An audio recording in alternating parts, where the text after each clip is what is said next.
l'Académie de sophrologie de Paris. J'exerce en libéral depuis maintenant 20 ans. Aujourd'hui, je suis là pour vous parler de ma passion, ce métier, pour vous exprimer tout le bonheur que la sophrologie m'apporte depuis toujours, depuis ce moment où j'ai démarré avec les plus jeunes, en particulier auxquels j'ai déjà consacré 2 ouvrages. Alors, je vais vous livrer mon expérience, la manière dont j'ai adapté la méthode aux enfants et aux adolescents, et particulièrement la mettre au service de l'enfant scolarisé. J'aborderai très rapidement, parce que le temps est limité, pourquoi la sophrologie pour ces enfants, quand, comment et où. Et je terminerai par un cas un peu particulier, l'enfant dyslexique en scolarisé. Et puis j'ai une énorme ambition. Je vous propose de rendre la sophrologie incontournable dans notre vie, avec votre collaboration. Et cela commence à l'école, pour l'enfant scolarisé, pour son éducation.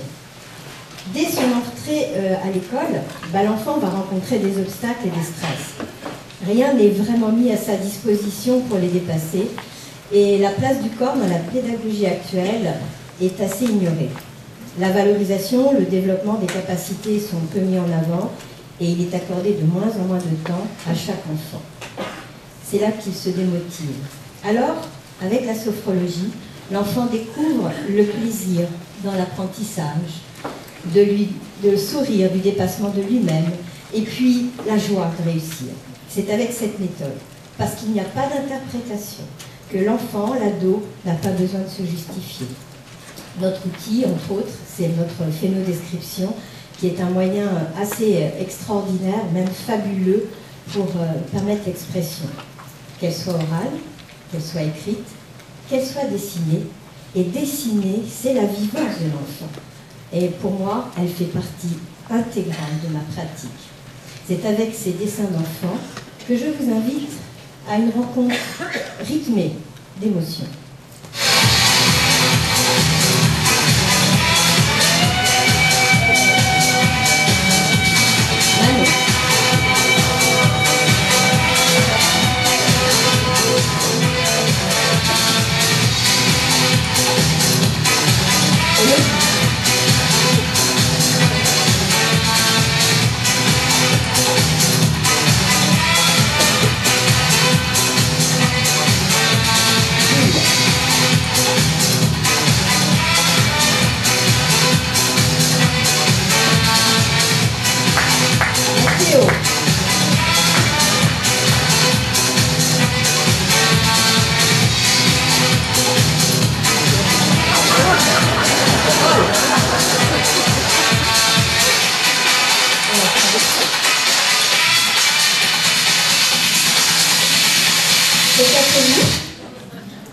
Alors, le quand.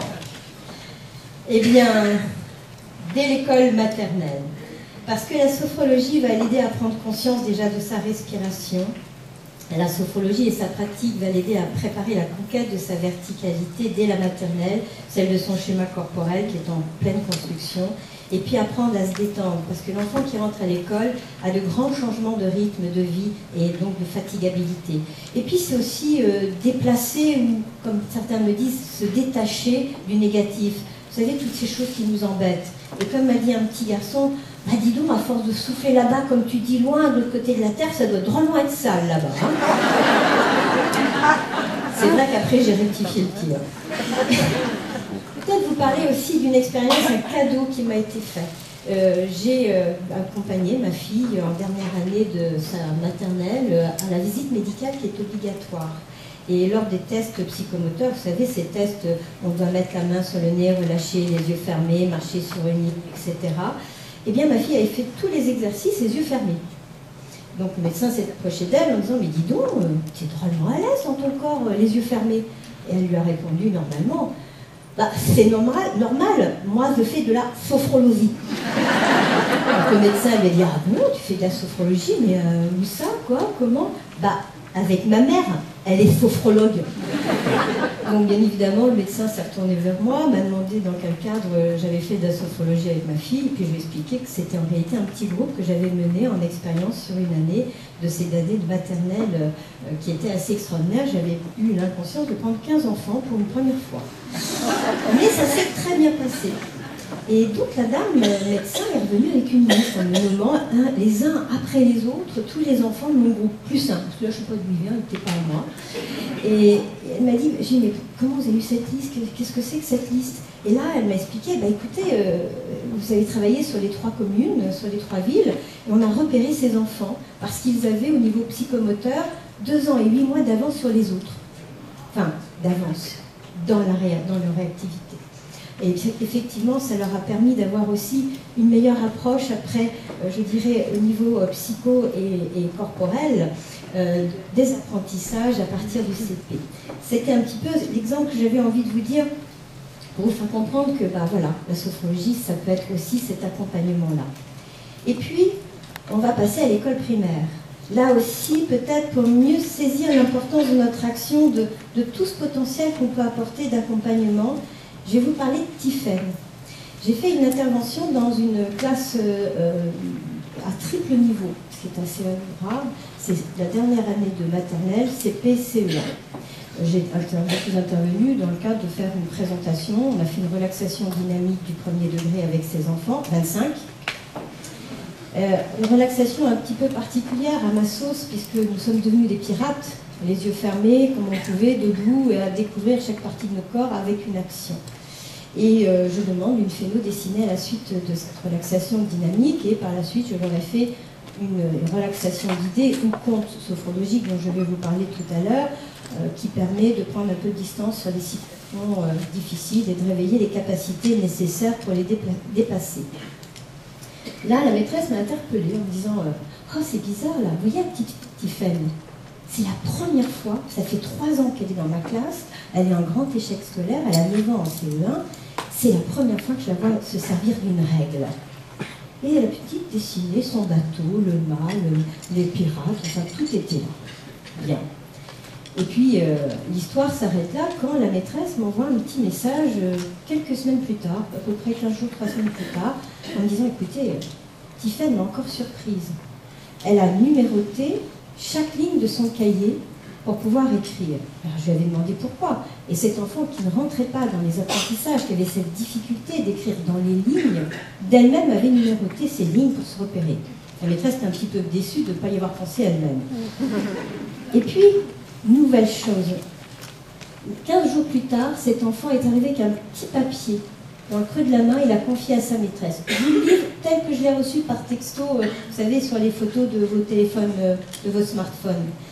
Et à cette petite fille avait écrit « Ce soir, Tiffaine embrasse sa maman. Bonsoir, maman. » Et puis, elle fait semblant de s'endormir, mais la copine allume une lampe torche pour lire en cachette.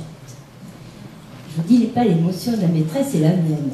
Et c'est là que vous voyez une relaxation dynamique, une spécifique, puis un enfant peut trouver et réveiller en lui tout ce dont il a besoin.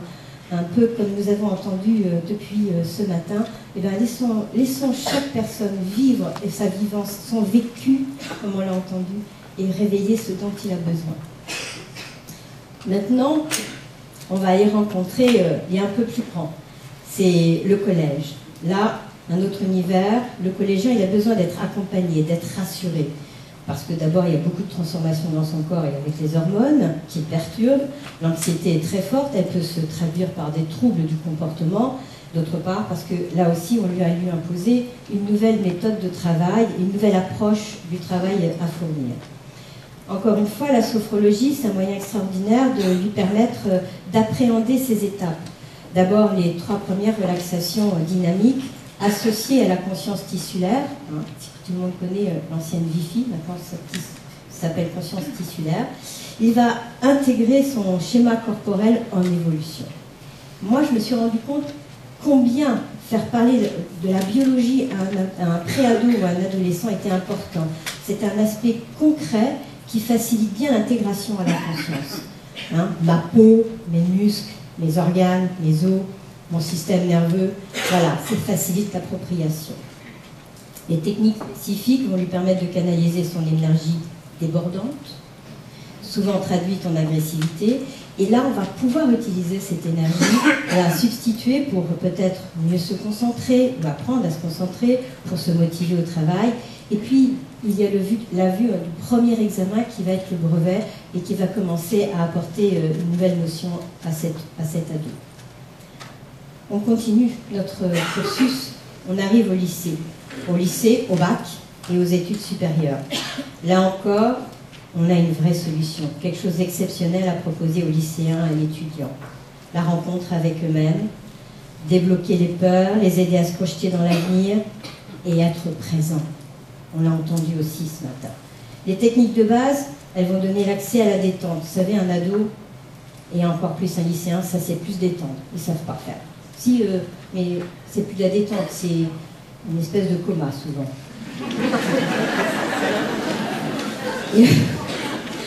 On va aussi parler de la libération des tensions pour éviter celles qui se manifestent en opposition. Peut-être que vous reconnaîtrez des cas proches, mais tout cela est fortuit, n'est-ce pas? Et puis, avec le sophro-déplacement du négatif. Puis il arrive aussi qu'il n'arrive pas à mettre en place quelque chose de très important, c'est la sophroactivation vitale, c'est la régénération de ces cellules, parce qu'en pleine croissance, ils sont vraiment fatigués, nos ados. C'est pas que dans la tête. Donc il faut aussi les aider. Les 3 relaxations dynamiques associées à cette conscience tissulaire vont vraiment permettre d'intégrer les forces vives de son corps, de son esprit et en toute conscience. Elle lui offre la maîtrise de ses capacités, la confiance en ses connaissances et le pouvoir de se projeter dans l'avenir. La 4e relaxation dynamique, pour moi, elle apporte une place extraordinaire, c'est celle qu'il va pouvoir prendre dans le monde. Et puis, vous pouvez aller vous amuser avec les sons, qui sont des techniques spécifiques du second cycle. Et puis, j'ai une petite préférence pour une technique spécifique du 3e cycle. C'est la vivance d'une journée idéale à 5 ans. Bien après le bac et les études supérieures, bien après pour prendre conscience que, en soi, le bac, les études, c'est pas une finalité. Et j'ai le souvenir d'un jeune adolescent qui m'avait été amené, il était en terminale S et arrivé au mois de janvier totalement démotivé. Ses parents étaient terrifiés, c'était un très bon élève du jour au lendemain, plus rien. Lorsque j'ai rencontré cet adolescent, j'ai vu un rideau de cheveux. Je ne savais pas trop, grâce au bouton, j'ai pu repérer le devant du derrière. Et là, j'ai essayé mon anamnèse, rien de donné, toute réponse était « je ne sais pas ». Qu'est-ce que tu veux faire après le bac? Je ne sais pas. Est-ce que tu es plutôt technique, scientifique? Je ne sais pas. Rien n'y faisait. Et quelle que soit la question, je ne sais pas. C'est terrifiant pour un sophrologue, je peux vous l'assurer. Des fois, on préférait rien. Et à un moment donné, j'ai saisi que ce n'était pas tellement le domaine, mais le lieu. Et je lui ai posé la question, mais où aimerais-tu faire tes études? Et là, le rideau s'est ouvert. J'ai vu 2 yeux bleus me dire Montpellier. Vous savez, le sacré Graal.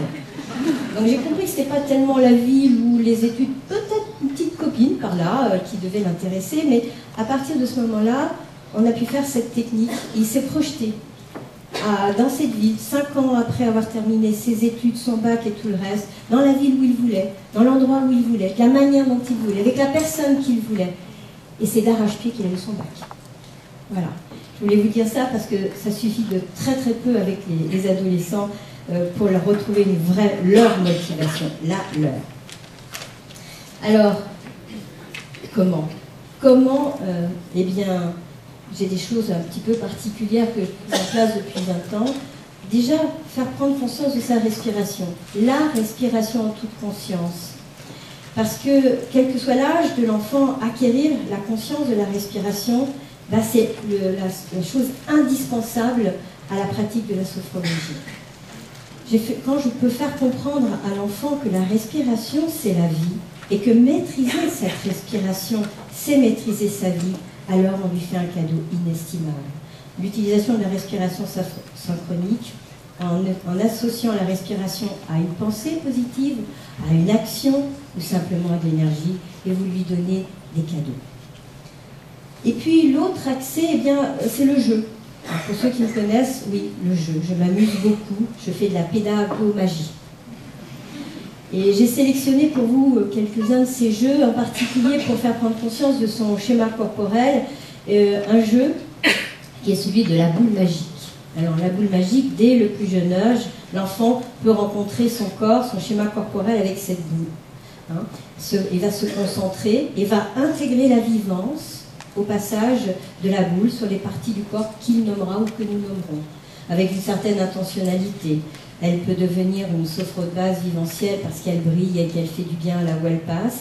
Elle peut simplement être faite de petits pics, et là vous avez un sophro-déplacement du négatif à chaque fois qu'elle passe et qu'il peut souffler, ou bien simplement venir la câliner. Nous sommes en sophro-présence immédiate, et tout cela en toute conscience.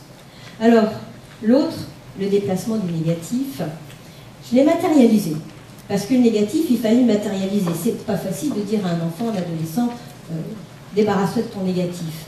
Débarrasse-toi de tout ce dont tu n'as plus besoin et qui te dérange. Vous voyez, je vous ai choisi des couleurs, vous prendrez celle qui vous plaît, et puis vous pourrez inspirer fortement, peut-être parce que vous êtes un peu fatigué aujourd'hui, là ça commence à faire depuis ce matin. Choisissez la couleur de votre coussin, inspirez profondément et débarrassez-vous de lui. Ouf. Voilà, c'est particulièrement rigolo quand on est très nombreux. Ça fait des grosses sophro-batailles de coussins. Vous aurez aussi un travail que j'ai mis en place, c'est assez particulier, c'est le jeu de la plume, qui consiste à souffler sur une plume et à la mener à un endroit avec un objectif positif, en observant, sans interprétation, les manifestations dans le mouvement de la personne, de l'enfant, dans le positionnement de son corps, dans l'intensité de son souffle. On peut avoir une lecture immédiate de la manière dont l'enfant gère l'énergie et la confiance en lui.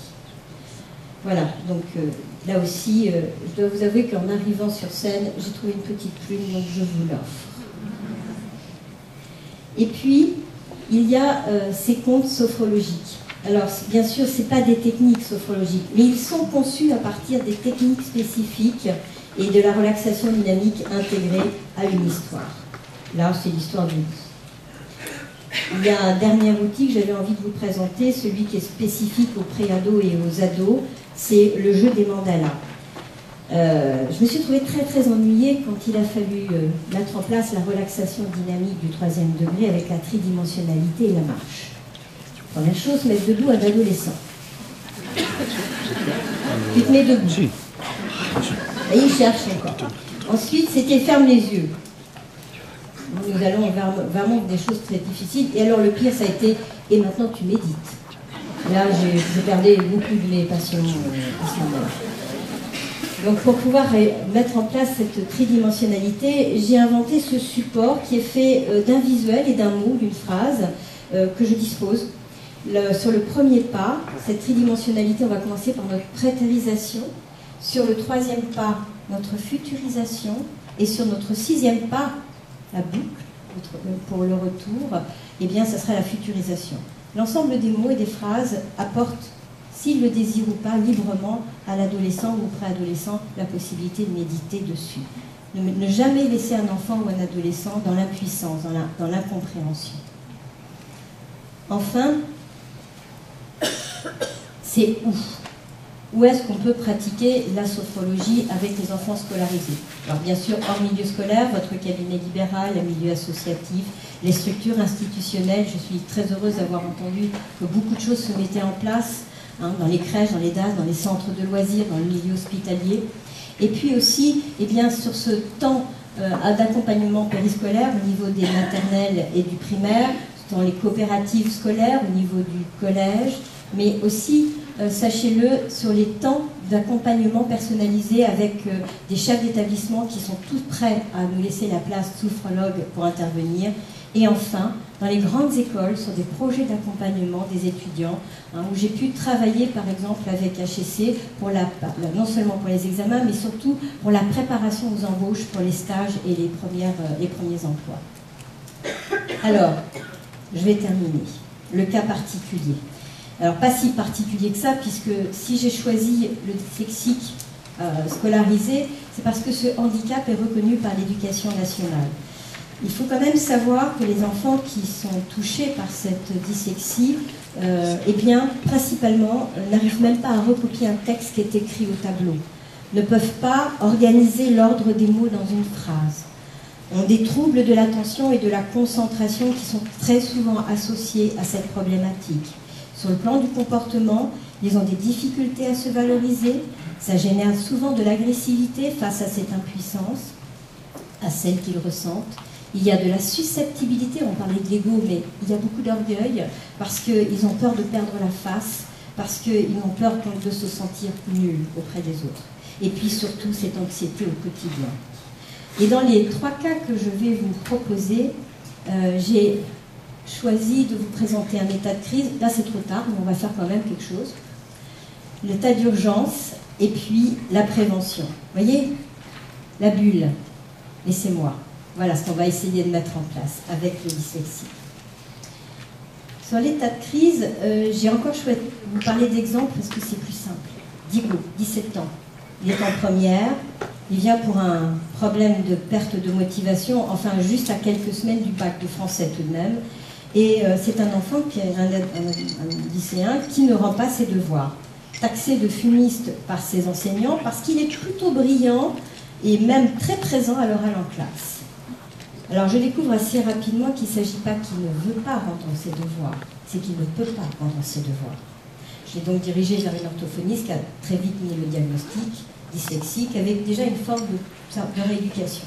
À quelques semaines du bac, il était absolument impossible de faire autre chose que cet état de crise, c'est-à-dire apporter des techniques spécifiques pour gérer son stress, peut-être mettre en place la futurisation et des techniques comme le geste signal. Voilà, ça c'est dans le cas où on peut faire que ce qui est possible tout de suite. Le deuxième cas, l'urgence au pied du mur. Quand je pense à ce cas, qui est Ariles, je ne sais pas s'il apprécierait que je l'appelle comme ça, l'urgence. Ariles a 17 ans, il est en première S, enfin plus exactement il est dans sa seconde première S, parce que la première s'est très très mal passée.